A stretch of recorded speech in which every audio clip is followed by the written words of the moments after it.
Welcome gorgeous beings of light. This is Elmara. It's a while since I've done a video and my apologies, life's been a little interesting at this powerful time of awakening on earth. So, who's noticed big changes? Oh my God, who's noticed things that are just magically happening by themselves? We have some things going on here on the farm that are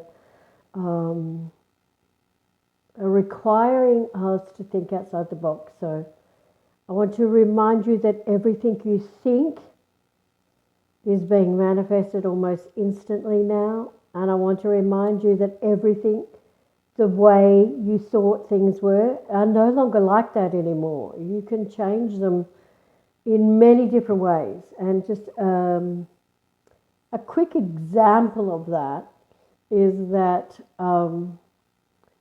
I make this delicious kind of thing, recipe I saw on Facebook, which is really, we're just calling it a flat burrito. So we kind of like cook the burrito in a pan and then you bring it out and you put the salads on it, or put cheese and salads on it and flip it over. And last week, I am sure, so two things that either there was only 2 flatbreads left, or today I had to go to town, but I just had so much on with sauce. And the last place I wanted to be was in town with lots of people with crappy energy. And I was just getting the food out the fridge to cook breakfast. We have a breakfast at lunchtime here. And into intermittent fasting we are.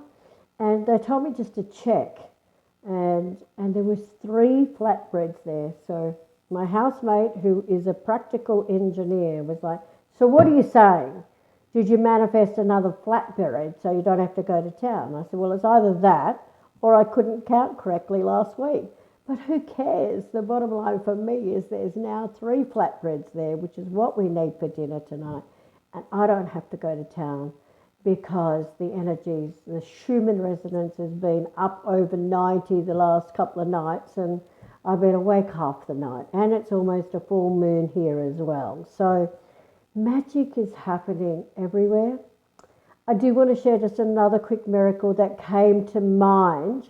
I had said, when I was staying here, I said to Mark, if something ever happens to me, I said to my friends as well, if something happens to me, Mark gets the cat, which was my cat Tiger, who just very suddenly passed away on the 8th of March. He wasn't sick one minute, was sick the next and was gone, but I've since learned, well, I'm still talking to him, but I've since learned that some of our dearest loved ones, including pets, are crossing over in order to bring back information to us, and that's certainly what's happened with my beautiful Tiger, and I still sense and feel him around and see him doing all the silly things he used to do. But I said to Mark at lunchtime, well, you no longer get the cat, but you can have the car. You know, you just have to remember to go, God, can you put lots and lots of gold light around my car and get me wherever I want to go safely?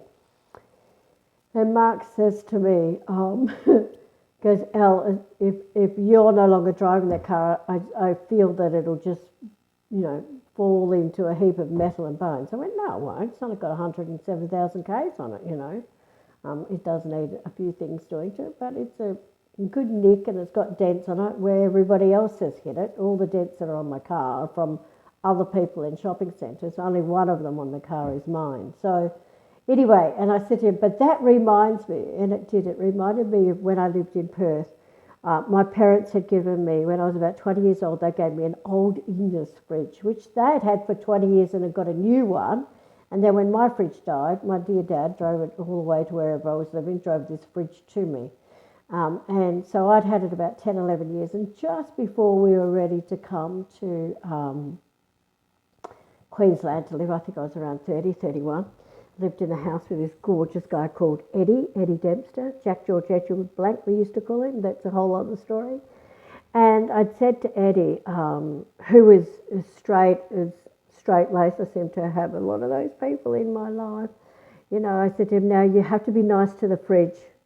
Every morning I say, fridge, I really, really love you. Please don't die on me. Please just keep going. I love you. I love you, I love you, I love you. And because sometimes I'd open the door and you could hear it going, rrr, but it was 30 odd years old. Anyway, Eddie, who had seen me do a lot of things like talk to the head cockroach and get them to leave and that, just looks at me, glares at me and goes, I am not talking to a fridge. I am not talking to a fridge. And this is like 35, 36 years ago. And I said to him, okay then, but just know that everything is energy, including the fridge.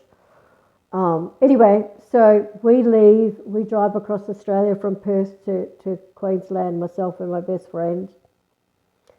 Day before Christmas, I get a call from Eddie going, that bloody fridge died and I had all my Christmas food in it. I had to get another one. I said, were you nice to the fridge? He said, of course I wasn't going to do that. I said, well, that's why it died. It was running off love.